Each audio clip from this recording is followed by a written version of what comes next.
咁啊，開始講視神經炎啦。咁啊，我諗視神經炎咧，大家都好熟悉㗎啦。咁啊，講視神經炎咧嘅之前咧，就要講講咧咩係中樞神經系統。因為咧，其實咧，我哋咧視神經咧係一條好特別嘅神經線嚟嘅。喺我哋身體入面咧，所有嘅神經線咧都唔屬於中樞神經系統嘅部分，都屬於周邊神經系統。唯獨是咧視神經係唯一一條神經線係直接由個腦入面伸出嚟，亦都係包含喺中樞神經系統嘅一個部分嚟嘅。咁啊，中樞神經系統咧就包括咗有腦啦、脊髓啦同埋視神經嘅。咁亦都係因為咧佢哋都同屬於中樞神經系統啦，咁所以唔少咧中樞神經系統會發炎嘅病咧都有機會同時影響視神經、腦同埋脊髓。咁亦都係咧點解神經眼科咁重要啦？就係因為咧好多時候咧腦科醫生會睇腦，腦科醫生會睇脊髓，但係視神經咧佢哋就未必會睇得到，又或者佢哋未必有足夠嘅儀器啊去監察嗰啲病情。咁所以神經眼科醫生咧就可以喺呢個位置嗰度咧幫佢哋睇埋條視神經究竟係點樣啦。咁啊，視神經炎咧有咩成因咧？咁啊有感染性嘅視神經炎啦，同埋咧脫水燒性嘅視神經炎嘅。脫水燒性視神經炎咧就係最常見嘅視神經炎嚟嘅。咁啊，我哋其實即係一啲發炎咧，導致到咧身體嗰個免疫系統咧去攻擊咧嗰啲叫水燒嘅組織。咩叫水燒咧？咁啊喺呢幅圖咧，大家就會見到啦。喺呢幅圖度咧，大家見到咧條神經線咧，我哋咧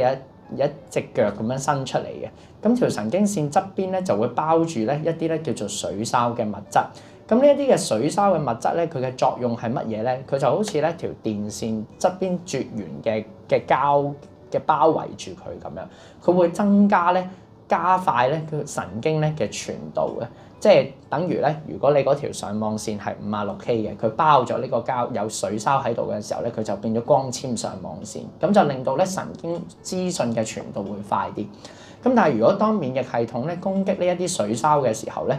會導致咩情況出現咧？就好似呢一幅圖咁樣啦，你會見到正常嘅神經傳導應該係好快速嘅，但係因為冇咗水燒，啲水燒唔見咗嘅時候咧，啲神經線嘅資訊咧傳導就變得好慢啦，個資訊咧甚至咧可能咧唔準確啦。咁如果喺眼睛視神經度發生嘅時候咧，咁就會導致到咧睇嘢會變矇啦，就好似以前啲大牛龜電視咧個天線咧有問題嗰陣時候，個信號有問題嘅時候咧，我哋睇嘢就唔清，有雪花，睇嘢矇啦。感染性嘅視神經炎咧喺現今社會咧就比較罕見嘅，咁啊其中一個病因咧就會係一啲性接觸傳染病啦，包括梅毒啦、貓爪病啦，或者弓形蟲一啲寄生蟲嘅感染咁樣。咁啊喺現今社會咧就唔常見嘅，咁但係當然啦喺視神經發炎嘅病人入面，我哋都要排除感染性嘅視神經炎啦，因為個處理嘅方法咧就完全唔同嘅。好啦，咁啊講一講嗰個視神經究竟其實係乜嘢嘅位置咧？嗱，我哋嘅眼睛咧就好似一個相機咁嘅，有鏡頭啦，就係我哋嘅晶體角膜啦，亦都有佢嘅底片，或者而家即係數碼嘅年代就係個感光器啦，咁就係個視網膜嘅。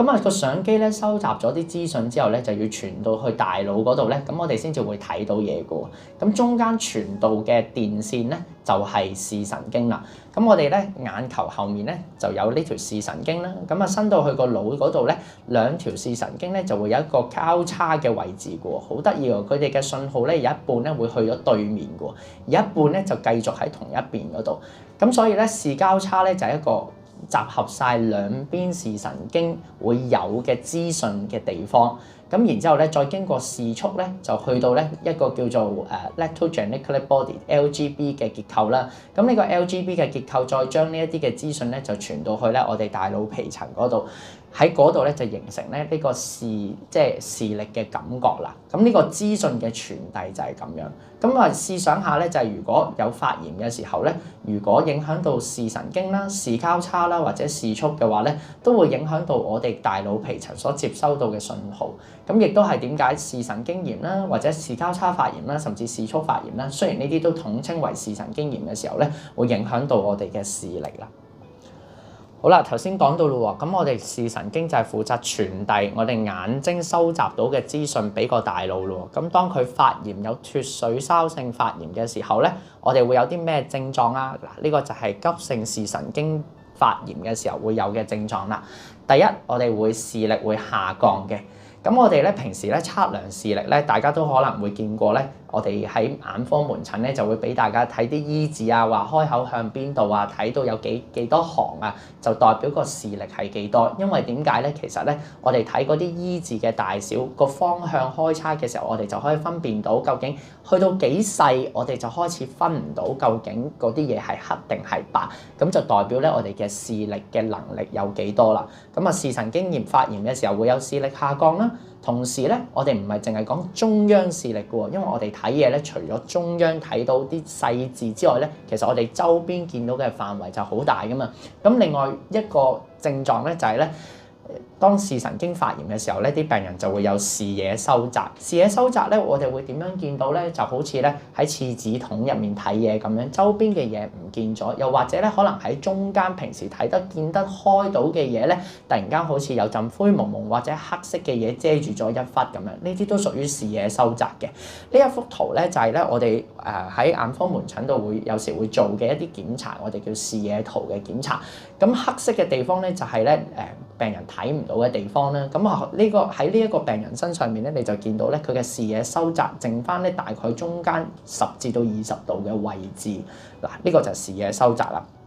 咁另外咧，仲有咧，有時咧有啲病人咧視力未必話好明顯下降，視野亦都未必好明顯收窄，但係佢硬係就覺得睇嘢咧冇咁清，冇咁 sharp 喎。咁究竟係咩原因咧？就係因為咧影響到佢嘅色覺啦，即係睇顏色嘅能力啦。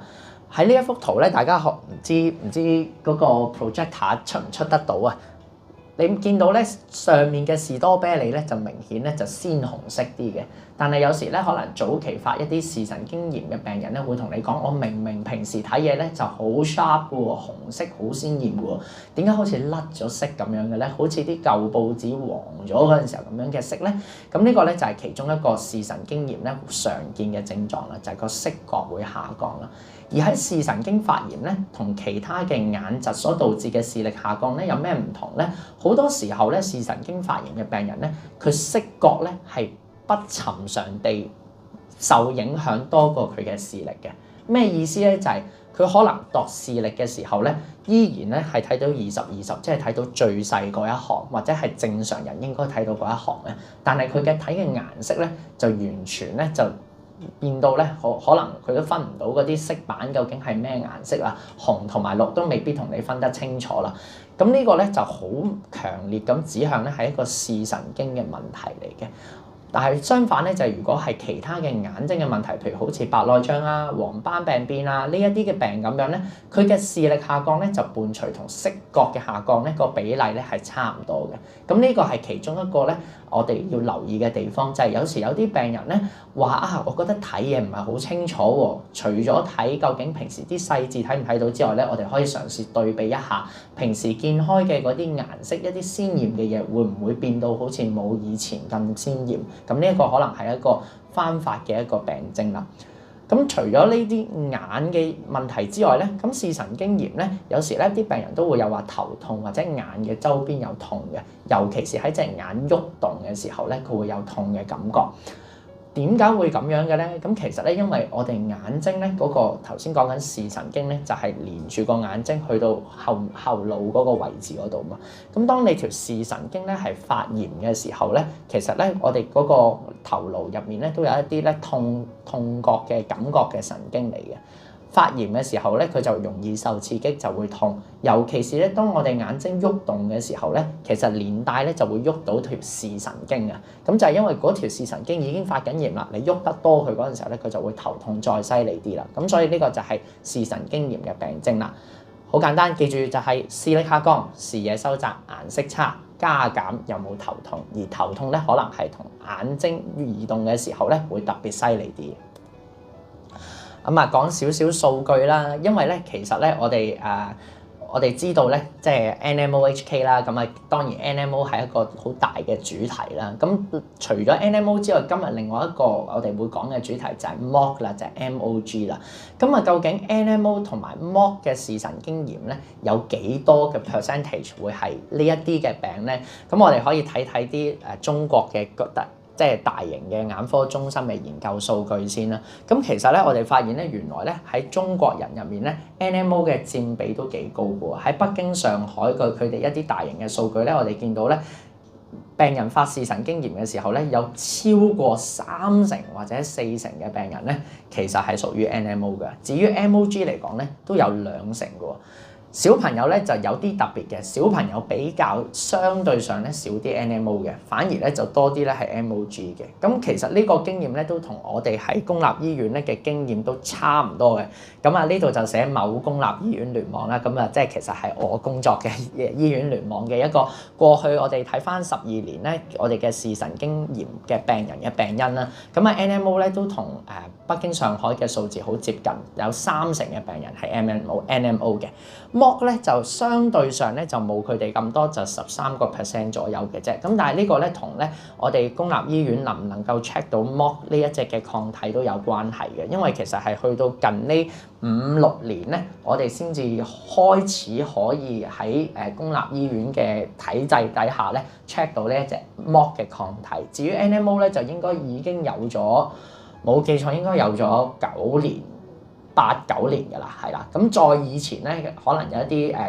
患病咗一段時間嘅病友咧，就會知道咧嗰陣時候，我哋如果懷疑係 NMO 嘅話咧，我哋抽血咧係仲要俾錢 send 去美國，就係 Mayo Clinic 梅奧診所嗰度去驗嘅。咁所以點解我哋啲數字咧上面咧會有少少唔同嘅？咁但係咧，如果我哋睇翻咧，除咗 NMO 同埋 MOG 咧，咁其實咧依然咧原發性，即係冇特別病關係嘅視神經炎咧，依然係最大嘅部分嚟嘅。